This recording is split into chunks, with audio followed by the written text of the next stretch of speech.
नमस्कार, फिर हाजिर हूँ मैं एक नई वीडियो के साथ। आपके साथ शेयर करती हूँ मैं अपने ऑफ़िस और घर दोनों को कैसे मैनेज करती हूँ, कितनी परेशानियों का सामना मुझे करना पड़ता है, यही सब मैं आपके साथ शेयर करती हूँ।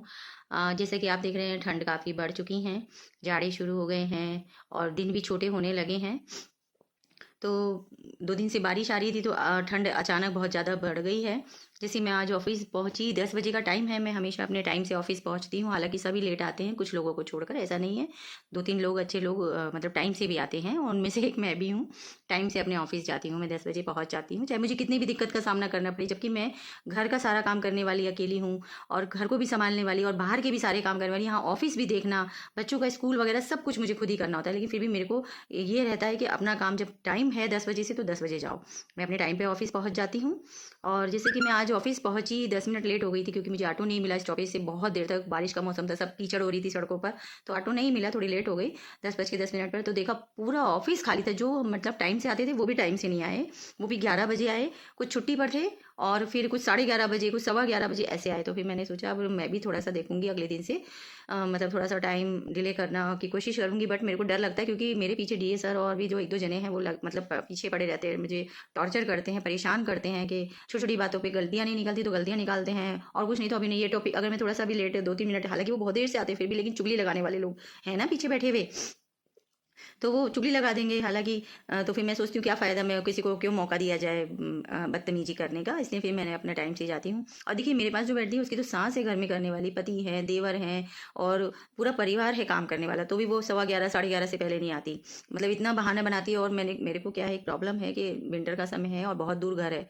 फिर लाने ले जाने वाला भी कोई ऐसा नहीं है, तो ऑटो से ही जाना होता है मुझे भई। तो मेरे को 5:30 बजे निकलना होता है, डीएसआर ने परमिशन भी दे दी है। लेकिन मेरे पीछे-पीछे वो भी निकल जाती है, अपने हस्बैंड को फ़ोन करके फटाफट निकल जाएगी, पता नहीं उसको क्या जल्दी है।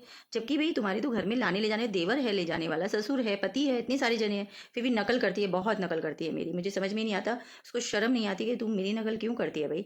हालाँकि छोड़ो, मुझे तो कोई मतलब नहीं है और जैसा करता है इंसान वैसा ही भरता है। बस मैं ऑफ़िस में काम में लग गई, फिर सब 11:30 बजे तक ऑफ़िस, मतलब एक तरह से ऑफ़िस चालू ही 11:30 पौने 12 बजे हुआ। मेरे को ऐसा लगा जाके बैठे रहो, क्योंकि भई काम तो सभी आते तभी काम शुरू होता है ना, मैंने फिर भी अपना काम करना शुरू कर दिया। मेरे तो लगातार पेपर वगैरह थे, उसको सब छाँट-वाँट के उसमें एंट्री वगैरह करनी, मैंने वहाँ जहाँ भेजना है वहाँ की एंट्री करनी है, शुरू कर दिया था अपना काम। फिर है ना, देखते देखते कब समय निकल गया पता ही नहीं चला। 1:30 बज गया, 1:30 बजे हमारा लंच टाइम होता है, 1:35 हो गया था। तो मेरे पास जो बैठी है वो बोली, मैडम आज आपको खाना नहीं खाना? मैंने कहा हाँ खाना है भाई। बोले तो 1:30 बज गया, 1:30 से भी ऊपर हो गया, आप अभी तक खाना नहीं खा रहे? अब वो काम इतना था, मुझे टाइम का भी नहीं पता चला, जाड़ों में वैसे भी दिन छोटे होते हैं तो एकदम भागता है समय। तो मैंने कहा अरे, फिर मैं हाथ धोकर आई, खाना खाने बैठी। फिर 1:30 बजे से हमारे ऑफिस में लंच टाइम शुरू हो जाता है, फिर भी मेरे को खाना खाने बैठने के लिए 1:40 बज ही जाते हैं, क्योंकि लंच टाइम में भी कोई ना कोई डीसी वगैरह से आते ही रहते हैं और काम चलता ही रहता है, मुझे ही सब कुछ करना पड़ता है। बहुत सारी रजिस्ट्री भी करवानी थी, रजिस्ट्री भी करवाई, 2-3 रजिस्ट्रियाँ थी, शादी डाक थी, मतलब बहुत सारे लिफाफे थे, वो भी तैयार करके मैंने पियोन को भेजा। मैंने कहा जी भैया इसको जाके आप पोस्ट करके आओ।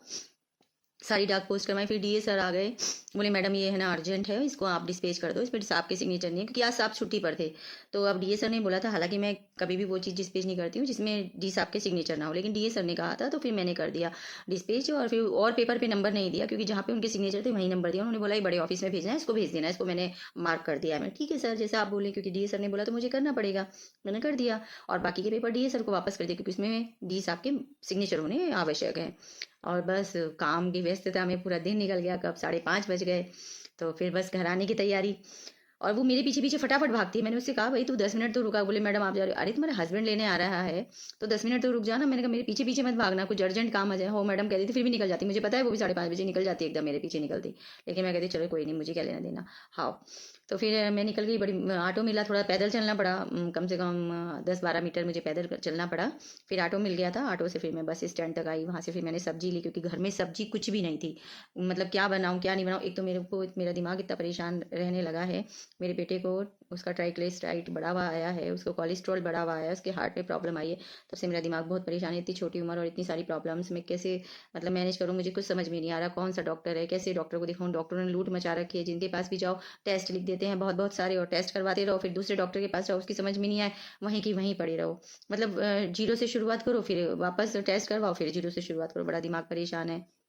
फिर मैंने कहा सब्जी तो लेकर चलूँ, कुछ भी मुझे बताए मैं कैसे मैनेज करती हूँ इतनी छोटी सी इनकम में। मतलब 8-10 हज़ार रुपये में मैं कैसे अपने घर को चलाती हूँ, मुझे मेरा दिमाग इतना परेशान रहता है। लेकिन बड़ी जो भी मुसीबतें ईश्वर ने दी हैं उसको हम झेल रहे हैं और आगे बढ़ते रहेंगे, हिम्मत नहीं हारेंगे। और बस मैं अपने बेटे का अच्छे से इलाज कराऊँ, वो खूब अच्छे से स्वस्थ हो जाए, इसलिए बस थोड़ा दिमाग परेशान रहता है। अब उसका टेस्ट करवाने हैं दोबारा, मेरे भी टेस्ट लिखे हैं क्योंकि मैं भी पोस्ट कोविड रह चुकी, मेरे बेटे को भी कोविड हुआ था। तो मेरे को भी B12 की कमी बताई है, जिसके कारण मुझे ऐसा लगता रहता है सारे दिन चक्कर आ रहे हैं अंदर से, जैसे शरीर के अंदर से, मतलब होता है ना, जैसे ऐसा लगता है जैसे अंदर से ही जान सी निकल रही है, मतलब कुछ भी शरीर के अंदर, मतलब बहुत अजीब सा लगता है, मतलब ऐसा लगता है चक्कर आ जाएंगे, अभी गिर पड़ूंगी। तो लेकिन मेरे टेस्ट तो बहुत ही महंगे बताए हैं, पहले बेटे के टेस्ट करवाऊंगी क्योंकि वो ज़रूरी है, अभी उसकी छोटी सी उम्र है, उसने क्या देखा है, उसकी पढ़ाई भी चल रही है, एग्ज़ाम भी आने वाले हैं। बस घर आने के बाद सब्जी वब्जी लेकर आई, तो घर आते आते फिर भी मुझे 6:15 6:20 हो गए थे, अंधेरा सा हो गया। मैंने फटाफट बेटू को बुलाया फ़ोन करके, मैं कहा तू भाई स्टॉपेज तक आ बेटा, क्योंकि मेरे हाथ में बहुत सारा सब्जी वगैरह है, सामान है, तो तू पकड़ लेना। फिर वो फटाफट भागा भागा आया, सामान पकड़ा। फिर घर गए, घर जाके चाय पानी, थोड़ा सा चाय पी मैंने, वो ने तो चाय छोड़ दी है जब से उसको, मतलब ये ट्राइग्लिसराइड की दिक्कत आई है, कोलेस्ट्रॉल की दिक्कत आई है। बस थोड़ा सा अभी कोशिश कर रहे हैं, इतना तो हम फल वगैरह तो नहीं खा सकते इतने ज़्यादा के फल लाएं, बहुत उसकी ध्यान रखूँ, वो मैं नहीं कर सकती।